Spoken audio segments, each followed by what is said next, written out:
ڕووی گەیاندنی پەیامەوە بەڵام نەک لە ڕێگەی چەند وتەیەک و چەند دروشمێکەوە لە ڕێگەی گەیاندن و لە ڕێگەی هونەرەوە لە ڕێگەی تابلۆ و لە ڕێگەی نامیلکە شعریەکانەوە ئێمە هەمیشاڵێن منداڵ جیاوازترە لە گەورەکان هەندێک جار ئێمە ئەگەر بمانوێت پەیامێکی جیاوازی پێ بگەێنین هەندێک جار ئەو پەیامەی کە پێویستە ئەو بیزانێت لەوانەیە ئەگەر ئێمە بە شێوازە جیاوازەکە بە شێوازێک وکوی کە بۆ گەورەیەکی باس بکەیت ئەو وەری نەگرێت بەڵام لە شێوازی مناڵانەکەی خۆی و لە ڕێگەی تابلۆیەکەوە بێت کە بیکێشێت لە ڕێگەی پەیامێکی شعریەوە بێت و لە ڕێگەی هەندێک جار لە ڕێگەی چیرۆکەوە بێت زۆر گرنگە لەوەی کە منداڵەکەی زیاتر تێ ئەگات هەر بۆی ئەمە لە تەوەری دوماندا ئەمڕۆ میوانداری دوو بەڕێزمان کردو لەوەی کە نامیلکەیەکی شعریان ئامادە کردو لە ڕێگەی ئەم نامیلکێ و لە ڕێگەی تابلۆکانەوە توانیویانە لەوەی کە پەیامەکان بگەێنن و ئێمە میوانداری هەردوو بەڕێز مامۆستا ئارەزوو عەبدولخالق و کونووسەری نامیلکەی شعری جوجەڵە و هەروە مامۆستا یاسین ژاژڵەی ئامادەکاری نامیلکەی شعری جوجەڵە کەسە بە خۆشحاڵیەوە لە ئەستۆدیۆ ڕۆژێکی نوێ ئامادەن سڵاوتان لێبێت و بەخێر بێن سڵاو لێوی عەزیز و خۆشەویست زۆر سپاس خۆشم هەردووکیشتان ژاژڵەین زۆر سپاس بە شانازیەوە زۆر سپاس زۆر بەڕێز با سەرەتا باس لەوە کونووسەری نامیلکەی شعری جوجەڵە باک بەگشتی باس لە نامیلکەکە بکەین بەڵێ لە بەرنامەما بوو کە ئەو بەرهەمی چەند ساڵی نووسینەکانم کۆبکەمەوە لە دوو توێی نامیلکەیەکدا پێشکەش بە مناڵانی کوردستانی بکەم بە شانازیەوە لە هەرکوێک هەن لە پرۆگرام و بەرنامەما بوو کارم بۆ کرده بوو ئیدی سپاس بۆ خوای گەورە جێگای شانازیە مامۆستا یاسین ژاژڵەیی یەکێکە لەو مامۆستا سەرکەوتوانەی شاری سلێمانی لە بواری مناڵان لە ئەکاونتەکەی خۆیدا باسێکی ئەوەی کرد کە ئیدی نابێ مناڵان ئەو وێنانەی کە ئەکێشرێن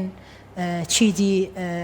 مافیان بخڕێت و خۆڵی بنیشێ و لە دوای پێشەنگاکان لول بکرێن و کۆ بکرێنەوە جوان بابەتەکەیم خوێنەوانێ و شتێکی جوانم لێوەرگرت بەڕاستی فکرەیەکی جوانم لێوەرگرت کە پێویست بوو ئەو نامیلکەی کە من بە چاپی ئەگەیەنم بە دوور بێ لە هەموو کارێکی ئینتەرنێت و یەکەم کەسیش بووم بە شانازیەوە کۆمنتم بۆ نووسی و کۆنتاکمان کرد لەگەڵ مامۆستا یاسینە کە ئەبێ ئێمە لە ڕێی ئەم نامیلکەیەوە بەرهەمی و توانای مناڵان لە هەر قۆناغێکدا بن بخەینە ڕوو پێم باشە بەر لەوەی من باسی نووسینەکان بکەم مامۆستا یاسین باس لە بیرۆکەکە بکات بەڵێ مامۆستا یاسین بەڕێستان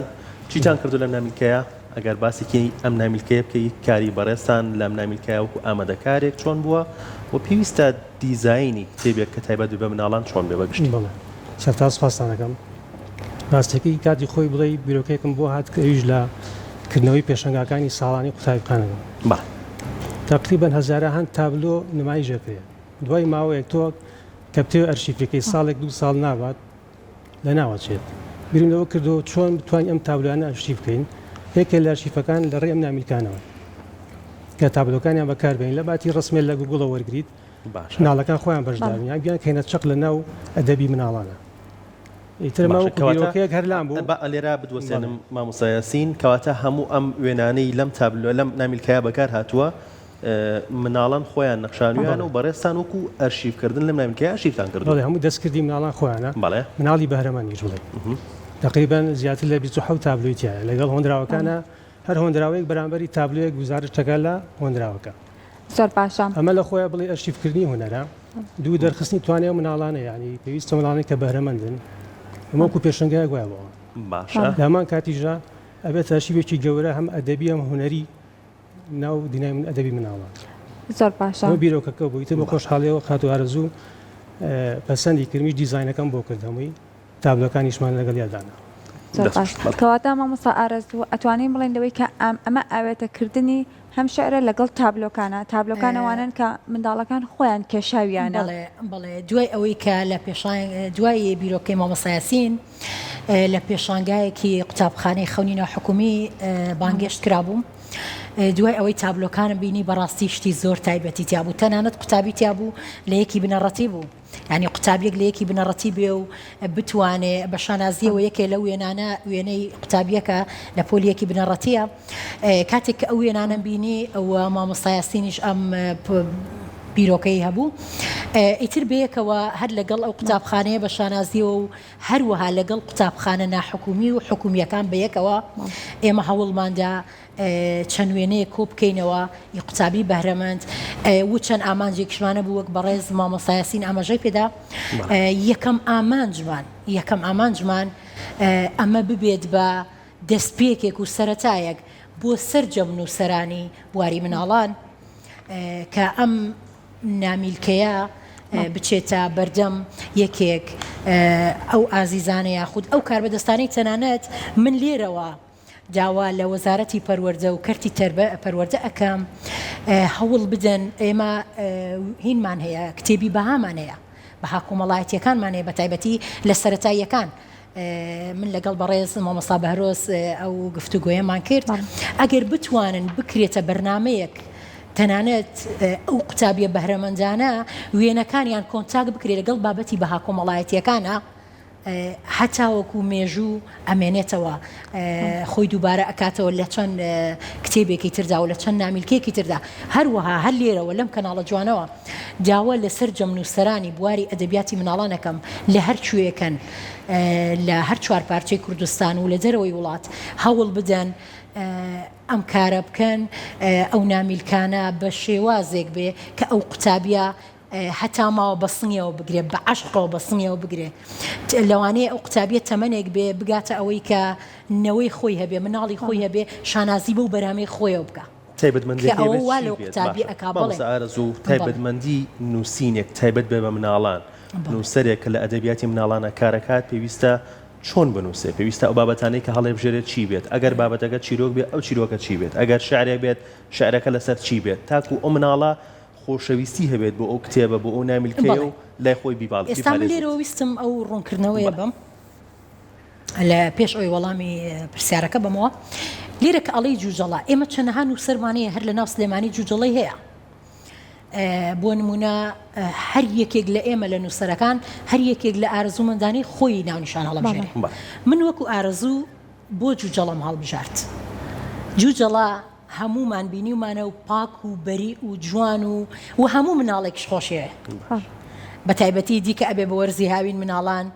و ڕێک لە باوکو دایکانەگرن ئێمە جوجەمانەوە بۆ شێوازە و زۆریشمان بینیوە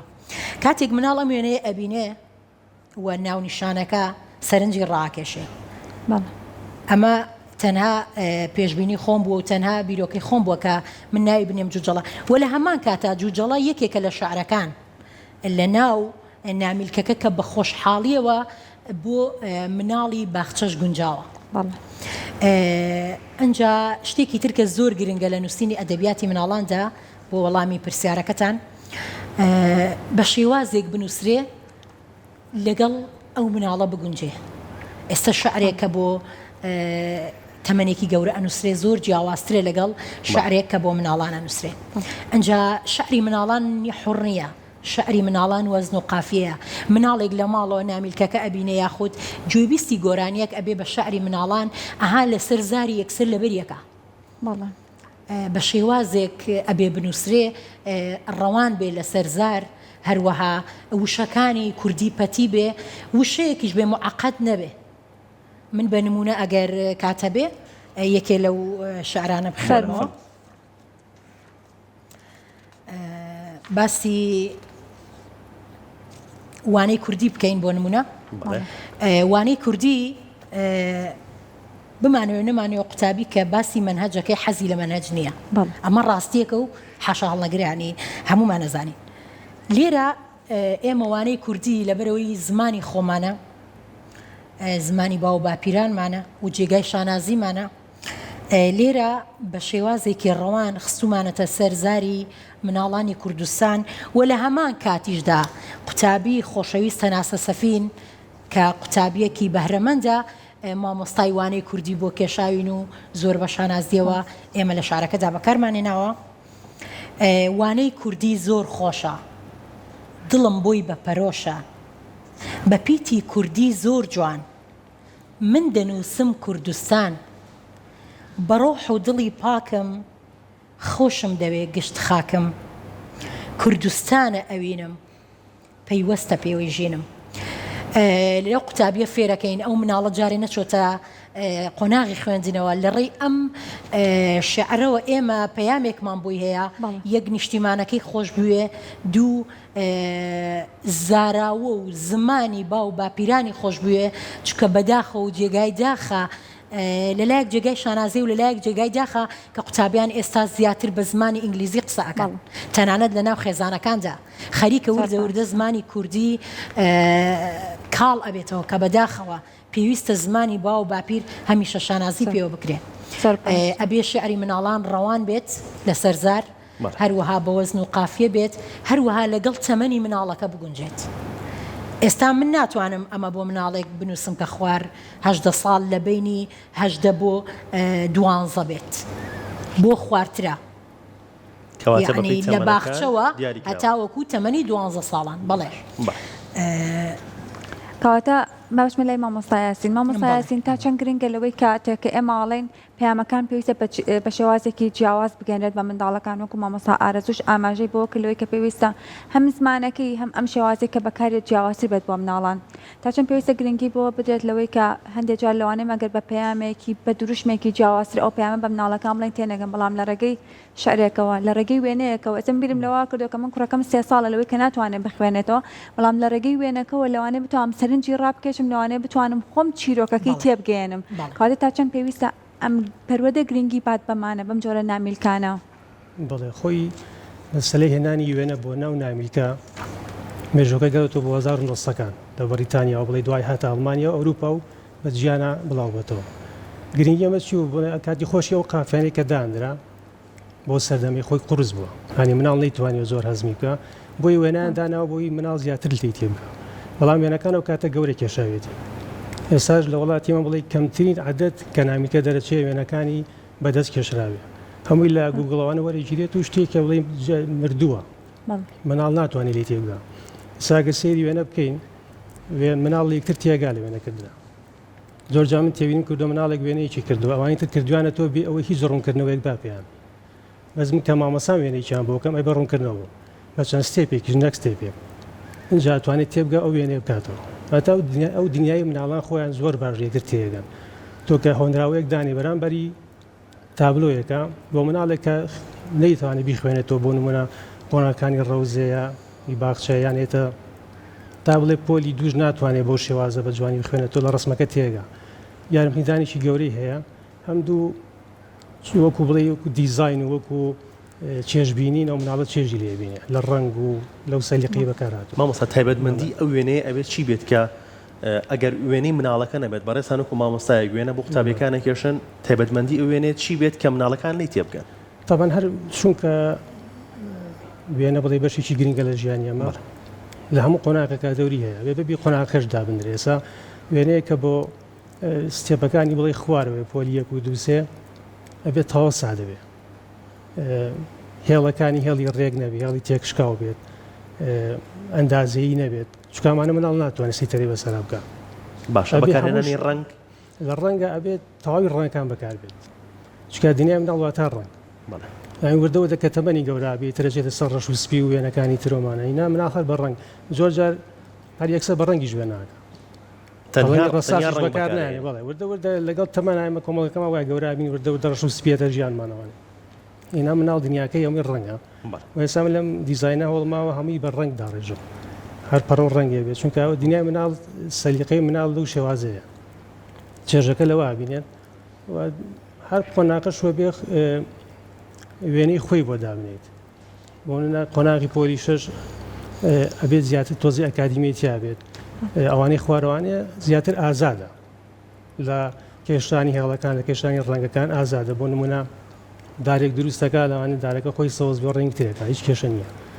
بەس لە قۆناغی 6 ئەبێ هەوڵ باوکو خۆی نزیک بێتەوە لە واقع تا بەرە قۆناغەکانی سەرەوە ڕواگۆڕێت لە کاتە لە سەرەتاییە ئاساییە وێنەکە هەر چۆنێک بێت گرنگەوەی سادە سێ قۆناغ ناتوانانی چی پێ بڵیت ئەوێ خۆی ئازاد وێنە بکە بەس دوای ئەوە بێتتر مامۆستا هەڵبا فێری بکات چونکە مناڵێکە تۆ فێرینەکەی فێر نابێت زۆر باشە مامۆستا ئارەزوو لەگەڵەوەی کە ئەم وێنانە وتمان وێنەی قوتابیەکان خوانن کە کێشاویانە کاتی کاتێک کە قوتابیەک ئەم نامیلکەیە ئەکاتەوانێ هەستەکە کە ئەم نامیلکەی هی ئەوە هەستەکە لە بروی کە ئیشی ئەوی تایە تا چەند پێویستە لەوەی کاتێک کە کارێکەکەن بە هاوکاری قوتابیەکانیشی تیاابێ و چۆنەوەی کە تۆ وێنەکانی ئەوان بەکارهێناوە لەگەڵ شعرەکانە بە خۆشحاڵیەوە ئێمە لە ناساندنەکەدا قوتابیەکان و دایک و باوکی قوتابیەکانمان بان کردووە خەڵاتمان بۆ داناون بۆمان دابین کردوون بێجگەلەوە من لێرەوە زۆر سوپاسی قوتابخانەی خەونەکەم لەبەرەوەی ئەوان هەستاون تەنانەت ڕێز و سوپاسیان بۆ ئەو قوتابیانەش دابین کردو کە خۆی لە خۆیدا زۆر دڵخۆشکەرە بۆ ئەو قوتابیانە من ڕۆژێک دوای ئەوە لەگەڵ قوتابیەکان قسەم کرد هەر لە ناو قوتابخانەکە و بە خۆشحاڵیەوە لێرەوە دووبارەی ئەەکەمەوە کە ئێمە هیچ جیاوازیەکمان نەکردووە لە مناڵانی حکومی و ناحکومی ئەمەش دەرگایەکە و کردومانەتەوە بۆ سەرجەم نووسەران کە جیاوازی نەکەن لە نێوان قوتابخانەکان بتوانن کارێک بکەن بۆ قوتابیان کە جێگادەستی هەمووانی پێوە دیار بێت چه حکومی و چه ناحکومی بە خۆشحاڵیەوە یەکێ لە قوتابیەکانم دوواند وتی مامۆستا من هەتا بەیانی لای خۆم خەوانومە ئەو ڕۆژەی کە پێی بەخشرا بوو بۆ بەیانیەکەی وتی من ئەم شەو لەگەڵ نامیلکەکەم هەتا لە باوەشم خەوانومە ئەمە لەوانەیە بۆ قوتابی من هەموو کاتێک گوتومە دایک و باوکیش مامۆستاش پەروەردەکار مناڵ پارەی ناوێ هیچ کاتێک مناڵ پارەی ناوێ وەکو مامۆسایەسینیش پێشتر ئاماژەی بەهێنێ جوانی مناڵ کرد مناڵ پێویستی بە دڵخۆشکردنە مناڵ پێویستی بە گرنگی دانە مناڵ پێویستی بەوەیە کە تۆ بەهرەکانیان دەربخەیت من لێرەوە ڕێز و حرمەت و خۆشەویستیم هەیە بۆ سەرجەم مامۆستایانی هونەر لە هەر قۆناغێکدا بن لێرەوە چاویان ماچەکەم بەڵام ئەڵێم تکایە با هیچی دی ئێمە کتابلۆکان هەڵنەواسین بۆ ڕێز و سوپاس و بۆ دەستخۆشی قوتابخانەکە و بۆ دەستخۆشی خۆمان با ئێمە بین لە نێوان بۆ نمونە 100 تابلۆدا 10 تابلۆمان هەبێ کە شیاوی ئەوە بێ قوتابیەکە هەم هەر لێرەشەوە من داوا لە وەزارەتی پەروەردە ئەەکەم سوپاسیان ئەەکەم کە ئیدی قوتابیانیش و درێخیشیان نەکردووە درێخیان نەکردووە لە سوپاس گوزاری قوتابیان و زۆر جار من قوتابیم هەبووە ڕۆیشتۆ بۆ دەرەوەی وڵات لە ناو قوتابخانەکەم بەهۆی وێنەکانیەوە بارەمەند بووە درێخی نەکراوە بەڵام زیاتر هەوڵ بدرێ ئەو قوتابیانە لەگەڵ ئەوەی مامۆستاکە ڕێز و سوپاسی بوویێتەوە بۆ قوتابخانەکە من بە باشی ئەزانم ڕێز و سوپاسێکیش بۆ ئەو قوتابیانە بکرێ دەستخۆشێکیان لێ بکرێ بە یەک دەستخۆشی لەوانەیە بە ماچێکی ئەو قوتابیە بەهرەمەندە بە دەستخۆشیەک لەوانەیە تەمەنێک زەردەخەنە بکە کەواتە گرنگە باش مامۆستا ئارەزوو هەر لە ڕووی نووسینەوە ئەکرێت بڵێن کتێبخانەی کوردی لە ڕووی ئەدەبیاتی نووسینی مناڵانەوە بۆشاییەکی هەیە من ناتوانم لە 100% بڵێم نە و لە 100%ش بڵێم بەڵێ نووسەرانی ئەدەبیات بە شانازیەوە ئەوەنەی من ئاگادارم کەم تەرخەمیان نەکردووە کارێکی زۆر باش کراوەوە چەندین بەرهەممان هەیە لە ڕووی ئەدەبیاتی مناڵانەوە بەڵام خۆشەویست نیە لای مناڵان بۆ ئەزانی بۆ خۆشەویست نیە کەمترین مناڵە بینین کتێبی بەدەستەوە بێ من لێرەوە ئەمەوێ ڕووی دەمم لە سەرجەم قوتابخانەکان بکەم و پێیان بڵێم با ئێمە تەنها هەر دەرس نا با کاتێک تەرخانکەین کە قوتابیەکە ئەبین بۆ کتێبخانە با نەڵێن هەر خۆت کتێب بێنە و بیخوێنەرەوە بۆ نمونە لە ناو کتێبخانەی هەموو قوتابخانەیەک هەموو باخچەیەک هەموو دایانگەیەک من ئەڵێم دایانگەش گرنگە چکە دایانگە مناڵی تایە زۆر بچووک نییە ساڵێکی ماوە بۆ باخچە ینی ئەگەر خۆ ناتوانێت بخوێنێتەوە وی باخچەش ناتوانێت بخوێنێتەوە بەڵام کاتێک مامۆستا وێنەکەی پیشانەدا جایی هەر نامیلکەیەک بێ و چیرۆکەکە یاخود شعرەکەی بۆ ئەخوێنێتەوە ئەو قوتابیە هیچ دەبێت پێناسی کتێبی بۆ بکەیت بەڵێ پرۆژەیەکی جوانی هاوبەشی نێوان مامۆستا عەلی حەمەڕەشید بەرزنجی و مامۆستا پەیام و چەند نووسەرێکی دی بەڕاستی بەداخەوە ناوەکانیانم لەبیر نییە پرۆژەیەکیان پێشکەش کرد ماوەی پێشوو باس لەوە دەکا قوتابی لە ڕێی ڕەنگەوە لە ڕێی چیرۆکێکەوە فێری بکەی ڕەنگی سوور چییە کە بە تایبەتی بۆ دایانگەکانیان نووسی بوو و بۆ باخچەکان من لێرەوە دەستخۆشان لێ ئەەکەم شانازیان پێوە ئەەکەم و شانازی بەسەرجەم ئەو نووسەرانەوە ئەەکەم کە گرنگی بوو بوارانە ئەدەن بەڵام هێشتا ئێمە لە سەرەتا داین بۆ مناڵان ئێمە ئەبێ لە قوتابخانەکانە و لە باخچە و لە دایانگەکانەوە دەست پێ بکەین قوتابیان بەرین ئاشنای بکەین بە کتێب بیبینە کتێبخانە نابا لە کتێبخانە فۆزانە نێتەوە کتێبخانە خۆی شوێنێکی بێدەنگە با فێری ئەو قوتابیە بکەین ئەو کەسێک کە لێ پرسراوی کتێبخانەیە 4 کتێبی مناڵان 4 نامیلکە 4 شەعر 4 کەس کە داهێنەر بوون هەر لە کۆنەوە تا ئێستا لە بواری ئەدەبیاتی مناڵانە بۆ مناڵانی شاد بکرێ من شتێکی تر بە باشە زانم بۆ نمونە ئێمە چەند نووسەرمان هەیە کەمێ تەمەنیان بەڕێ کردووە لە بواری مناڵان با قوتابخانەکان بیکەن بە نەریت با ڕێز لە نووسەران بگرن بیێنن بۆ قوتابخانەکانیان لە ساڵێکا خۆجارێک دەتوانن بۆ نمونە لە ناو کتێبی کوردیە چەند شاعیرێکمانەیە بەڕێز مامۆستا لەتیف هەڵمەت چەنەها نمونەی ترمانەیە با ئێمە ئەم قوتابیانە بە مامۆستا لەتیف هەڵمەت شاد بکەین با مامۆستا لەتیف هەڵمەت بێتە قوتابخانەکان کە جێگای شانازی هەموو کوردستانە ئەمە بە نمونە و چەنەهای ترمانەیە کە لە ئێستا داناویانم لە بیرنیە با ئێمە قوتابخانەکان کۆڕێکی بۆ ساز بکەن با قوتابیەکان کۆ بکەنەوە بڵێن ئەمە مامۆستا لەتیف هەڵمەتە کە ئەم شتانەی بۆ ئێوە نووسی مامۆستا ئارەزوو ئەمەی بەڕێزت باس کرد وەکو ناوەندە پەروەردەیەکە وەکو مامۆستا وەکو وەزارەتی پەروەردە مامۆستا یاسین ئەرکی دایک و باوک چییە بۆەوەی کە کتێب و خوێندنەوە لای مناڵ خۆشەویست کات بە دەوری سەرچیانێتەوە چکە یەکەم قۆناغ مناڵ لای دایک و باوکی پاشان قوتابخانە و قۆناغەکانی ترێتی بەداخۆ بڵێ ڕێژەیەکی زۆر کەم وشیارە بە و بابەتی ئەدەبی مناڵان بزانین دایک و باوکەوانێ بچێ نامیلکە بکڕێت یا مناڵەکەی بەرێ بۆ کتێبخانە ئەمە بڵی فراغێکی گەورەی دروست کردەوەی لە قوتابخانەش هەیە فراغی چیرۆخوانمانەیە نیمانە ئەنی هەر لە قۆناغی باخچەوانێ کەسێک نییە بۆ لە دەرسێکمانێ بکەم کەسە چیرۆخوان بێ بۆ مناڵ ئەمە زۆر دەوری هەیە ئەمە بڵێ تەنها دەرسە سال ئەمە بڵێ خۆم لە دەرسی و نەراتوانم ئەوە بکەم بەڵام ئەگە دەرسێکی تایبەتی هەبێ وەکو کتێبخانە ئەوەی کە دەستی کتێبخانە تۆ چیرۆخوان بە زۆر دوانە ئەرکی دایک و باوک قورسترە کات دەوەی کە خۆشەویستی کتێب لای مناڵ زیاتر بکات من ناتوانم بە مۆبایلێکەوە بە مناڵەکەم بەڵام بڕۆ کتێب خوێنەرەوە من خۆم مۆبایلم بەدەستێ بەس بە مناڵەکەم بەڵام مۆبایلەکە لا بڕۆ کتێب خوێنەرەوە لەم فۆزای ئێسا کە هەیە سۆشیال میدیا و شتەکانی داگیر کردووە بڵێت مناڵی کتێب هاتۆتە دووە بەناقێکی باش هاتۆتە دووە جا دنیای مناڵی ژوایە ئێستا تێبینی بکە مناڵ ئەوەی خەریکی ئایپادێکە یان شتێکی تر بەلای کتێبە ناچێت ئەمەش تەسیرەکە ماڵەوە یان تۆ مناڵ چاو لێکە لە هەموو شتێکە تۆ بەردەوام مۆبایلێکی پێ خۆ کتێبە ناخوێنیتەوە یان کتێبخانەیەک لە ماڵەوە نیە گرنگترین کتێبخانەیەکە ئێمە ئێستا بڵێ زۆری ماڵەکان سێرەکەی ئەم پراغی هەیە کە کتێبخانەی نییە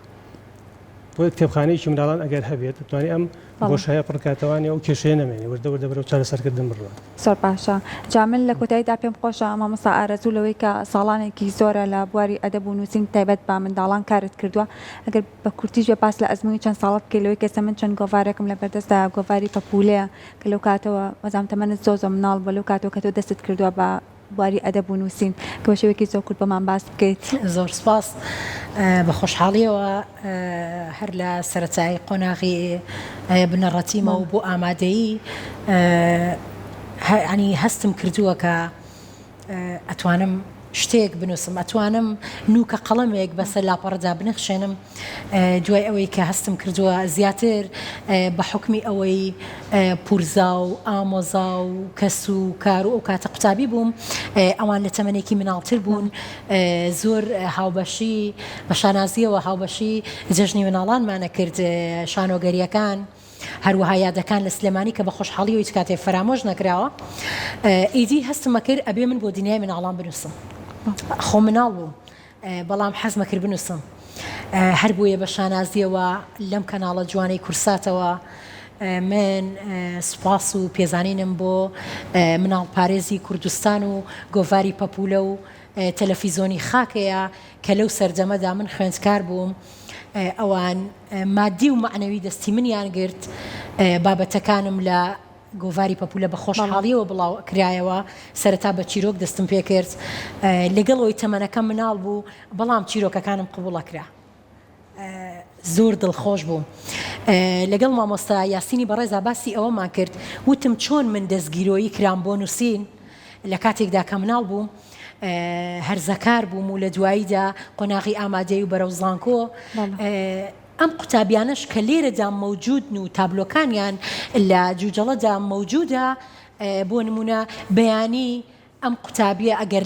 لەم دەستپێکەوە دەستگیرۆیی بکرێ ئەوانیش ئینشاءالله بۆ داهاتووی ئەم نیشتیمانە خزمەت بە مناڵان و